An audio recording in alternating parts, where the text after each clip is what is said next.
আসসালামু আলাইকুম প্রিয় মুসলিম ভাইয়েরা, কেমন আছেন? আশা করি ইনশাল্লাহ ভালোই আছেন আপনারা। আমি আজকে আমাদের এখানে একটা খালপাড় আছে, এখানে আসছি। আমার এখানে আমি মোটামুটি তরকারি খেতি করি, তরকারি গাছ লাগাই, বা লাল শাক, মূলার শাক এগুলো ফালাই। আর এই পাশ দিয়ে কটা কলা গাছ লাগাইছিলাম। তো দীর্ঘ অনেকদিন অসুস্থতার কারণে হয়তো এগুলি পরিষ্কার করতে পারিনি, অনেক মানে আগাছা হয়েছে। তো আজকে 3 দিন যাবত পরিষ্কার করে এখন আসছি। এই যে কলা গাছে কলার মুড়াটার পরিষ্কার করার জন্য আসছি আর কি।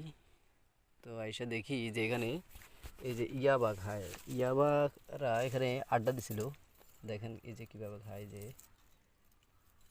এই যে ইয়াবা এটা দিয়ে খায়। পাশাপাশি এই যে 10 টাকা নোট, একটা 10 টাকা নোট পাইছি, তাও এইভাবে ভাঁজ করা। এখন এটা দিয়ে কিভাবে খায় তারা, একমাত্র তারাই ভালো জানে, আল্লাহই ভালো জানে। এই যে দেখেন এটার ভিতরে সাদা সাদা কি জানি লাইগা রয়েছে। এই যে দেখেন সাদা সাদা কি, এগুলি কি? আল্লাহ সবারে মাফ করুক, আল্লাহ আমাদেরকে মাফ করুক ইনশাল্লাহ। আর এসব হারাম খাওয়া থেকে সবাইকে হেফাজত করুক ইনশাল্লাহ, দোয়া করি। আসসালামু আলাইকুম।